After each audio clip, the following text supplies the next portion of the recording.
మొదటి ఆయుధము ప్రార్థన. ఇక మిగిలిన ఆయుధాలన్నీ ఎక్కడ ఏ ఆయుధం ఎలా వినియోగించాలో ఆ జ్ఞానం వచ్చేది కూడా ఈ ప్రార్థనలోనే. ఇప్పుడు వాక్యం ఖడ్గం, విశ్వాసం డాలు, రక్షణయను శిరస్త్రాణం, నీతియను మైమరవు, సమాధాన మనస్సును సిద్ధ మనస్సును జోడు, సత్యమును దట్టి. ఏమండి, ఇవన్నీ ఉన్నాయిగా సర్వాంగ కవచాలు. ఇవన్నీ ఎప్పుడెప్పుడు ఏది ఎలా ఉపయోగించాలో, ఏది వినియోగించి మనం జయం పొందాలో ఆ వివేకం కూడా దేవుడే మనకు అనుగ్రహిస్తాడు. అర్థమైందా? ఆ వివేకం కూడా మహానుభావుడే మనకి ఇవ్వాలి. ఎక్కడ విశ్వాసాన్ని వాడాలో, ఎక్కడ వాక్యాన్ని వాడాలో, ఎక్కడ వివేచనను వాడాలో ఆ వివేచన జ్ఞానం అంతా ప్రభువే ఇస్తాడు. ఆయుధాలు ఉండగానే సరికాదు, వాటిని వాడటం తెలిసి ఉండాలి. అర్థమైందా? బాణాలు వేసే వాళ్ళ దగ్గర బాణమే చేతిలో పెట్టుకొని ఉండాలి. అంతేగాని బాణాలు వేసేవాడి దగ్గర కత్తి తీసుకొని పోయావు అనుకో, నువ్వు కత్తి తీసుకుని వాడి దగ్గరికి పోయేసరికి ఒళ్ళంతా పచ్చడి చేసి కూర్చోబెడతాడు వాడు. ఆయుధాలు ఉండగానే సరికాదు, ఏ ఆయుధము ఎక్కడ ఎలా ఏ టైంలో వినియోగించాలో ఆ వివేచన జ్ఞానం దేవుడివ్వాలి. అది కూడా దొరికేది ప్రార్థనలోనే. దేవునికి స్తోత్రం కలుగునుగాక. అది ఎక్కడ దొరికింది? ప్రార్థనలోనే దొరికింది. ఒప్పుకోవాలా దేవుని ముందుకెళ్ళి, పిచ్చోడిని ప్రభా, ఏదో పెద్ద తెలివిగలలాగా బిల్డప్పే కానీ ఏం లేదు ఇక్కడ ఎవరో, నాకేం తెలియదు నాయన, నాకు సాయం చేయి ప్రభువా. బైబిల్ నిండా వాక్యాలే, అయితే అన్ని వాక్యాలు ఒకే సందర్భానికి సంబంధించినవి కావు. ఒక వ్యక్తి జబ్బు పాలైనప్పుడు వానికి స్వస్థత కలుగునట్లు ఏమేం విషయాలు చదవాలో చెప్పాడు ఇందులో. నేను చెప్తున్న పాత నిబంధనలోను క్రొత్త నిబంధనలోను భక్తులు ప్రభువు జరిగించిన స్వస్థత కార్యాలు చదువుతూ ఉండండి. నేను చెప్పినట్టు చేయండి. స్వస్థత కార్యాలు చదువుతా చదువుతా చదువుతా ప్రార్థన చేయండి. జబ్బు వచ్చిన వాళ్ళు, రోగంలో ఉన్నోళ్ళు, బలహీనతలో ఉన్నోళ్ళు చేయండి. వచ్చిన జబ్బు కూడా వెనక్కి తిరిగిద్ది. ఎందుకంటే విశ్వాసము వృద్ధి పొందిద్ది, విశ్వాసం శక్తివంతమైద్ది. విశ్వాసం బలపడినప్పుడు నీ బాడీ కూడా కంట్రోల్లోకి వచ్చింది. అయితే నీవు అలాంటి కార్యం చూసినట్లు పాత నిబంధనలో ఏలియా స్వస్థపరిచాడు, ఎలీషా స్వస్థపరిచాడు, మోషే ద్వారా అద్భుతాలు జరిగినాయి. ఏం లేదు, పాత నిబంధనలోను క్రొత్త నిబంధనలోను అచ్చంగా దేవుడు జరిగించిన అద్భుతాలన్నీ చదువుతూ ఉండు రోజు. ఒక రోగానికి స్వస్థతే కాదు, చాలా విషయాలకు పరిష్కారం దొరికిద్ది. దేవునికి స్తోత్రం.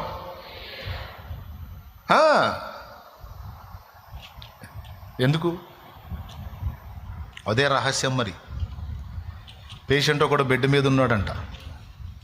పేషెంట్ ఒకడు బెడ్ మీద ఉంటే పలకరీయటానికి వస్తున్నారంట. డెడ్లీ కండిషన్కి వెళ్ళిపోయాడు, చచ్చిపోయే పరిస్థితికి వెళ్ళిపోయాడు. చూడటానికి వస్తారుగా, ఓ ఫ్రెండ్ వచ్చాడంట చూడటానికి. ఎరా బాగున్నావా, దా కూసో అన్నాడు. కూర్చున్నాడు. ఒరే నాకు సాయం చేసి పెడతావా అన్నాడంట. చెప్పురా, ఏమేం చేస్తాను. ఏమొద్దురా, బైబిల్ ఇస్తా, నేను కొన్ని వచనాలు చెబుతా, చదువురా అన్నాడంట. ఒరే అదెంత భాగ్యం రా, ఈ చదువుతా అంటే బైబిల్ ఇచ్చాడు. ఏం మంచంలో పండుకున్నాడు, ఆడేం కూర్చున్నాడు. బైబిల్ ఇచ్చి మత్తయి సువార్త 1వ అధ్యాయము 1వ వచనం నుంచి నేను చెప్పిన దాకా చదువురా అన్నాడంట.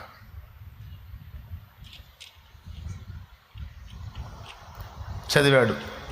అబ్రహాము కుమారుడగు దావీదు కుమారుడైన యేసుక్రీస్తు వంశావళి. అబ్రహాం ఇస్సాకును కనెను, ఇస్సాకు యాకోబును కనెను, యాకోబు యోధాను అతని అన్నదమ్ములను కనెను, యోధా తామారునందు పెరేసును జరహును కనెను, పెరేసు ఎస్రోమును కనెను, ఎస్రోము ఆరామును కనెను, ఆరాము అమీనాదాబును కనెను, అమీనాదాబు నయస్సోనును కనెను, నయస్సోను సల్మానును కనెను, సల్మాన్ రాహబునందు బోయజును కనెను, బోయజు రూతునందు ఓబేదును కనెను, ఓబేదు యెషైని కనెను, యెషయా రాజైన దావీదును గను, ఉరియా భార్య గను ఆమె యందు, దావీదు సొలొమోను గనెను, సొలొమోను రెహబామును గను, రెహబాము అబియాను గను, అబియాము ఆసాను గనెను, ఆసా యెహోషాపాతును గను, యెహోషాపాతు యెహోరామును గను, యెహోరాము ఉజ్జియాను గను.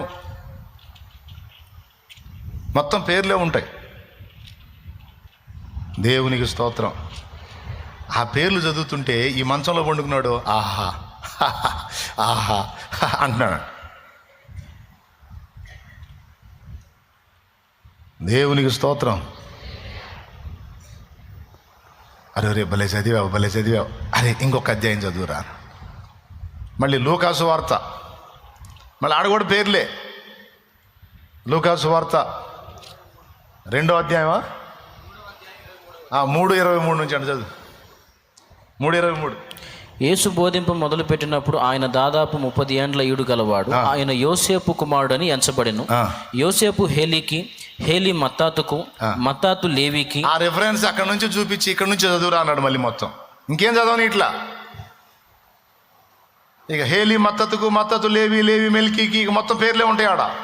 మెల్కీ ఎన్నకు, ఎన్న యోసేపుకు, యోసేపు మత్తతీయకు, మత్తతి ఆమోసుకు, ఆమోసు నాహోముకు, నాహోము ఎస్లీకి, ఎస్లీ నగ్గయికి, నగ్గయి మయదతుకు, మయదతు మత్తతీయకు, మత్తతీయ సిమియకు, సిమియా యోసేకు యోధాకు.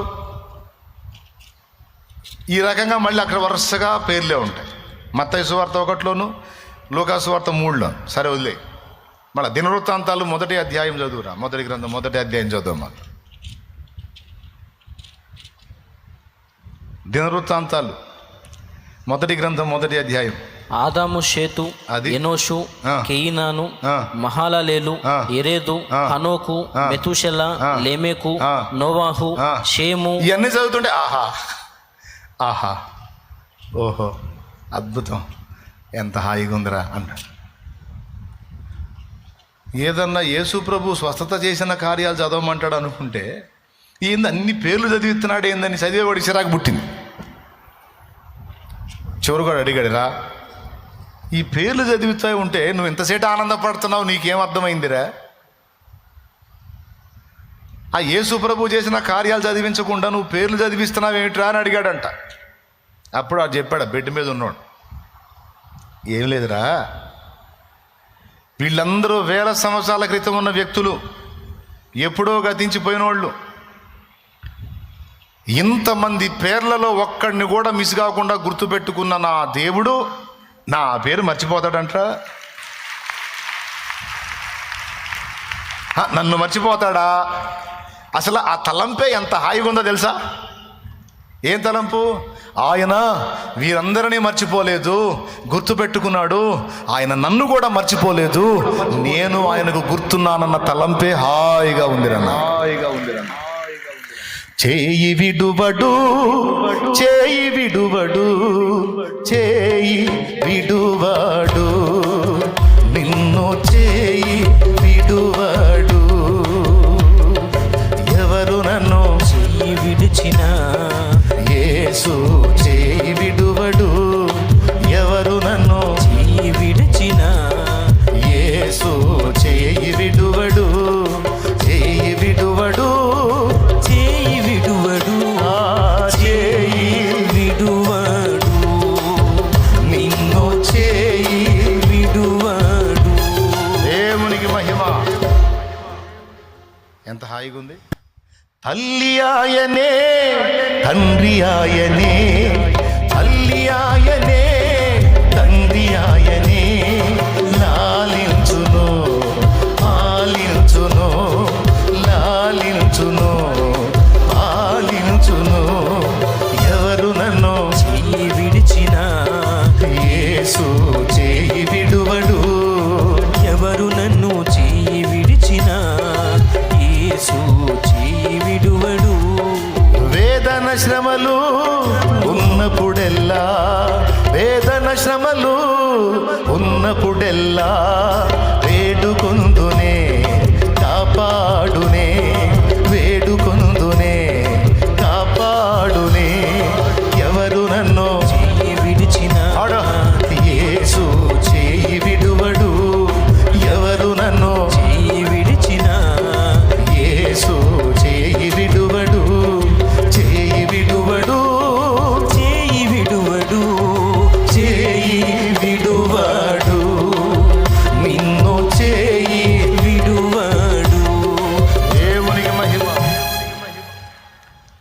బైబిల్ నిండా వాక్యాలు ఉన్నాయి. భయము కలిగినప్పుడు చదివే వాక్యాలు ఉన్నాయి. రోగము కలిగినప్పుడు స్వస్థత కొరకు చదవాల్సిన వాక్యాలు ఉన్నాయి. నిజంగా నేను చెప్పేది ఒకటిది కాదు, ఇది నేను చెప్పింది కాదు. నాకంటే ముందు నేను కాదు, మా అయ్య కూడా పుట్టక ముందున్న ఆయన ఉన్నాడు, మంగమూరి దేవదాసయ్య గారు. ఆయన చెప్పాడు ఈ సూత్రం. దేవునికి స్తోత్రం. రోగం వచ్చినప్పుడు చదవవలసిన వచనాలను రాసి పెట్టాడు. ఇవన్నీ చదువుకోరా బాబు, విశ్వాసం బలపడుతుంది, రోగం తగ్గిపోతుంది, బాగుపడుతా, విడుదల పొందుతామని ఆయన రాశాడు అప్పట్లో. భయము కలిగినప్పుడే వచనాలు బైబిల్లో ఉన్నాయి. ఆవేదన కలిగినప్పుడు, కృంగిపోయినప్పుడు, కర్తవ్యం నెరవేర్చవలసి వచ్చినప్పుడు, బాధ్యత నెరవేర్చవలసి వచ్చినప్పుడు చదవాల్సిన వచనాలు ఉన్నాయి. కానీ ఏ సందర్భంలో ఏ వచనాన్ని ఎలా మనం అప్లై చేసుకోవాలో దానికి వివేచన కావాలి. ఆ వివేచన మనకు అనుగ్రహించే చోటే ప్రార్థనా స్థలం.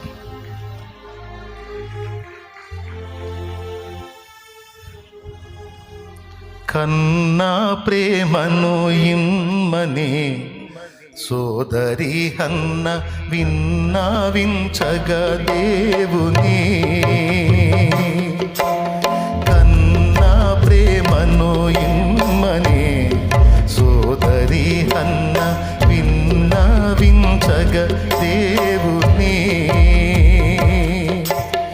అన్ని ఎరిగిన తండ్రి అన్నాను దీవించ, అన్ని ఎరిగిన తండ్రి అన్నాను దీవించ, వన్నెకెక్కిన కొడుకున్ చెన్నుగా నొందిన